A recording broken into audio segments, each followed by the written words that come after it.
I got unmuted. Well, we had an interesting week. Last week was our club meeting, and Joaquin called me after he got out of the hospital and asked me if I had any ideas. And I told him I'd look around. And I walked around his house to see what I could find, and I came up with this piece that I've done years Oh, ago. cool. And I don't know what I used, some kind of a copper or gold paint. I don't know what that was. I made this thing probably 10, 15 years ago. And it sat on the shelf. And I said, well, that looks like a good project for the meeting. Well, I decided I better go out and practice and realized I had no idea how I made it. So I went out and figured I better start with, I don't have much good wood anyway. And I figured I'll just use some pine and see what I could come up with. So I made it out of the pine. I had no intentions at all on finishing it. And it's not finished now. It's ready for the garbage can. But it's cleaned it up so it don't look too terrible. But I never did do it at the demo. We talked about it some more and decided it was going to run out of the time frame that we had to do it. And then I decided, well, maybe I'll try a little more and see if I can improve on it because it didn't come out very good. It had problems. So today I started yesterday to make another one for a starter to give us an idea how to do it. And I goofed it all up. I spent the whole night thinking about it and don't ever do that. Everything I thought about was wrong. I couldn't get it through my mind how to do it.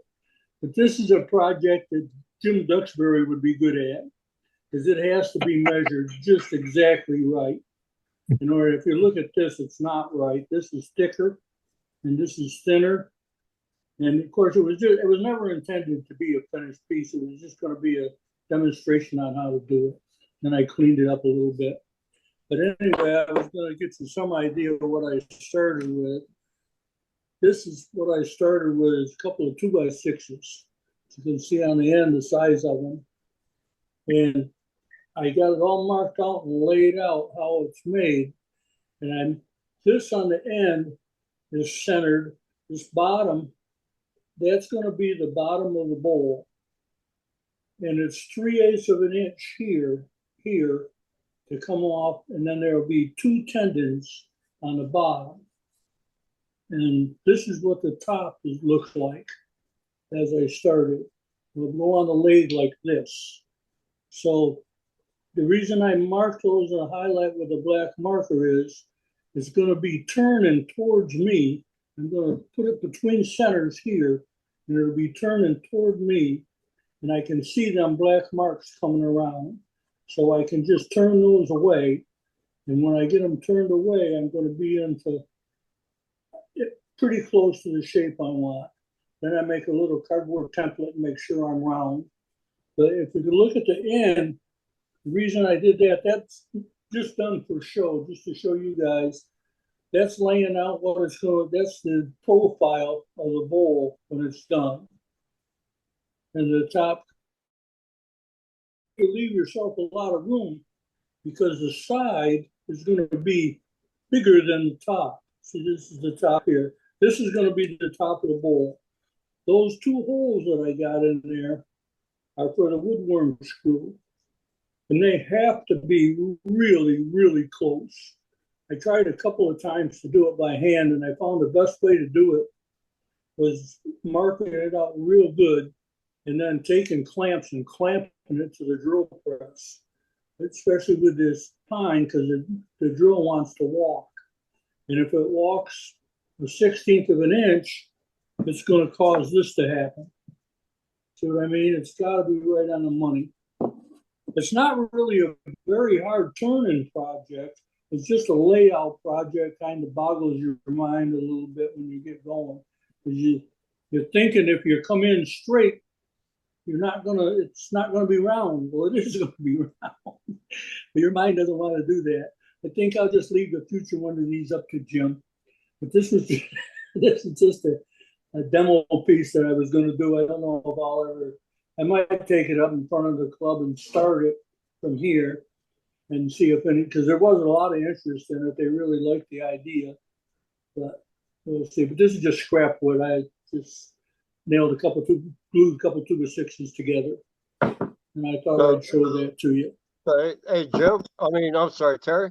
So Yeah. those two holes.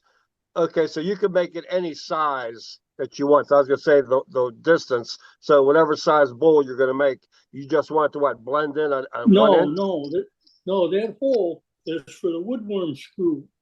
Right. I'm gonna put it between centers and turn it like this, and take it all the way. So I'm gonna have two round bowls. It's gonna look like this. Right. Okay.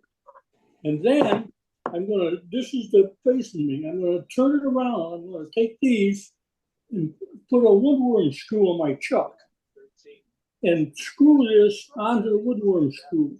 So this is gonna be going around circles like this, flopping. Okay.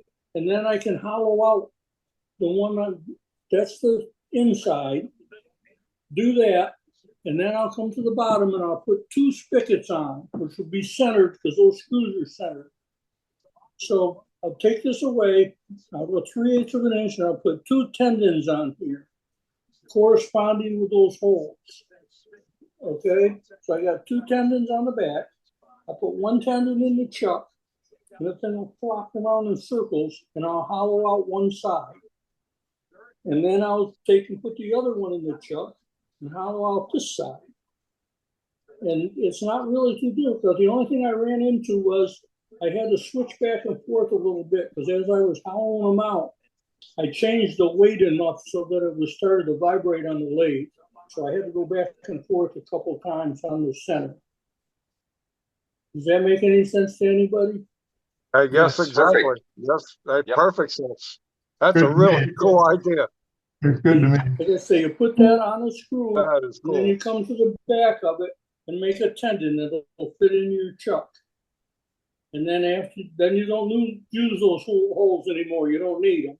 You turn around and you chuck it up on one side and then the other.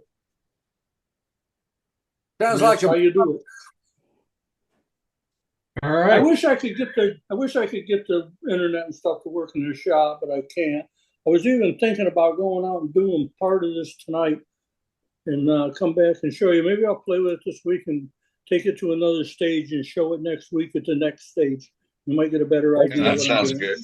Oh, you can always record it and do it that way. Yeah, I know. I'm afraid I'd shoot the phone. Yeah. What I have I'll to get do is along record. with technology very well. Okay, well, thanks, Terry. It's a very interesting piece. Terry, you wanna share your progress? Yeah, I can do it. I think I'm all on there if you bring me up. I was going to do a little later, but this is the piece that I showed last week. This is the layout of it. And that's where I was showing that the woodworm screw goes in. And by putting that in there, you're running this up against the chuck face, and that flattens it out pretty square. But you do that later. First, you turn it round on centers, and then you got to pay attention to the safety rules that we always tell everybody. And when you're doing this, make sure you spin it by hand before you turn the lathe on, because that's what will happen. You want to do that. But see what I'm saying? Is you got the screws there. I turn it between centers and got my shape. And layout is everything, because if you get the layout off just a little bit, you're going to move the sides. They're going to be thicker. You see this one? See how one side's thin and one side's thick? Exactly. Right. You just explained it. Because I didn't get it dead center. But when I got these, I set this all up with a divider and a compass, and I got these dead center. This one I messed it up because I caught it. I couldn't finish it, but this will give you an idea of what it looks like after you turn it between centers. When you do, you got to make sure you got the center, and both balls have to be the same size. And unless you're Jim Duxbury and got all that math down, it's not as easy as it sounds. Hey, Jim. So you turn the horizontal first. Yeah, you turn this first. Okay, But I've already had these all in place. Turn that first and get it done. And then, like I said, I use the woodworm screw. You see the marks here? That's the marks of my chuck face. Right. The jaws on my chuck. And I just run the screw in and pull it tight. And that's going to run it true and make sure that I got this surface flat. Then I can even go back and forth. I can switch from one to the other if I want to make a change. Right. And it worked pretty good. But then when I got it on the screws, I put tendons on the back of it. And that centers the tendons up exactly where they belong. And then I can turn it over and hollow it, which I didn't do because I messed this one up. But then you can turn it over and hollow it out each on one side because you got it now. You got it in a tendon, and it's going floppy flop around. But that centers the tendon up so that it comes out right. Mm-hmm. And I'm sure there's better ways to do it, but that's how I do it because I got to thinking, and I don't like to do that much. Well, I'm not good at that thinking. you showed me to turn horizontally first. Oh yeah, That makes a lot definitely more turn it sense. That between means that'd be centers first. a lot less to be swinging around too. Yeah, you turn it on like that on centers first and get it all lined up.